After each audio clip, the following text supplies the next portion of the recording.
Hi everyone, welcome to Papa's Workshop. Recently I did the repair on the sander using the soldering gun. And this is a very old soldering gun. And at one point, the tip on the soldering gun just wore out. Partly because of age, partly because I'm not an expert and I'm more than likely have used it. But I want to show you how to clean the tip, and I want to show you how to make a new tip should you need one. So let's get started.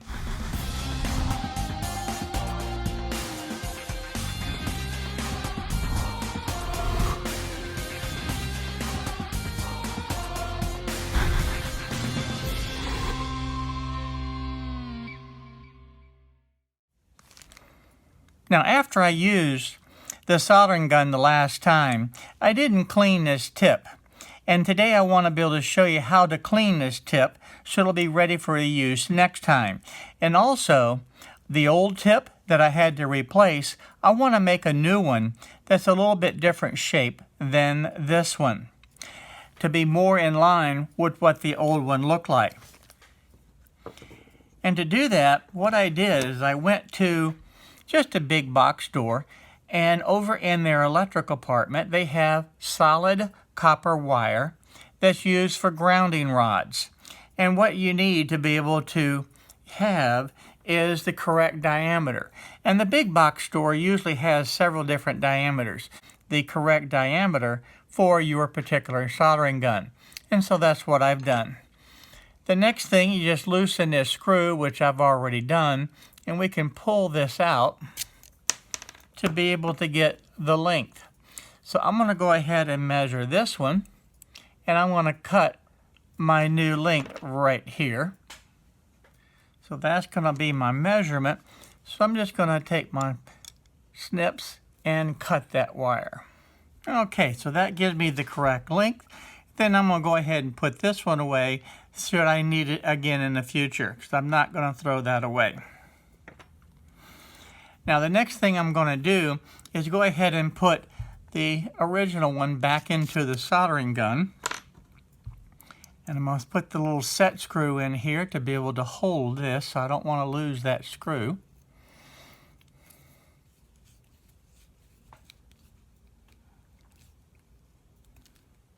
Okay, now that's in there.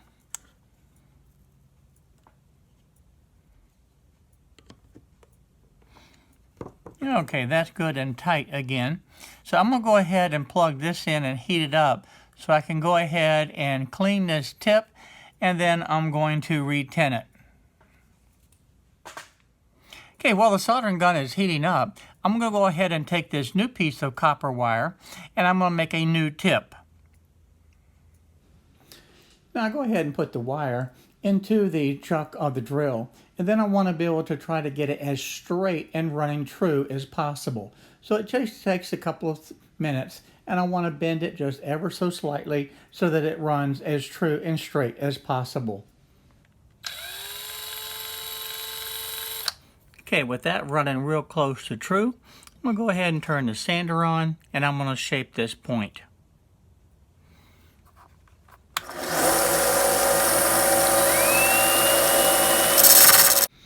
With the sander going and the drill running, it takes very, very light pressure to be able to create the shape that you're looking for. So you just take your time and be able to sand it down to the desired shape. Now as I'm doing the sanding, I'll periodically stop and take a look at the tip to see how it's doing, and then put it back onto the sanding.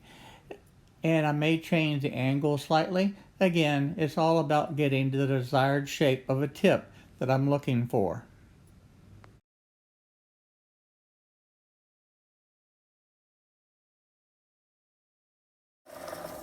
And there we go. That creates a nice point that I want to be able to use for doing the soldering of my electrical items.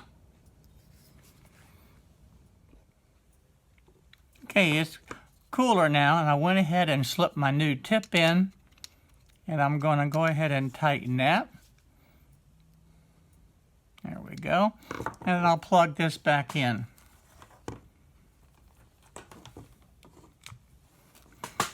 And we'll give this a couple minutes to be able to heat up, and then I'll go ahead and tin it. Now the flux that I am using on here is a lead-free tinning flux, and this is for use with any lead-free solder.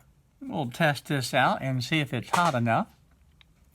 There we go, it is hot enough. And I'm just going to coat this tip with the solder and let it roll all the way around, and even to the point of letting it drip off. And there we go. That is now tinned and ready to use. So you can see that this process is not hard to do, and it's much easier to keep the tip clean to begin with and be able to clean it after every use. That's a good practice and a good habit to get into. Hi everyone, thank you for watching my video today. If you like the video, please go ahead and hit the subscribe button down below and the little bell next to it so you'll be notified on the different videos that I upload. Also check out the videos over here to be able to stay up to date on the happenings in my shop. So again, thank you for watching my videos.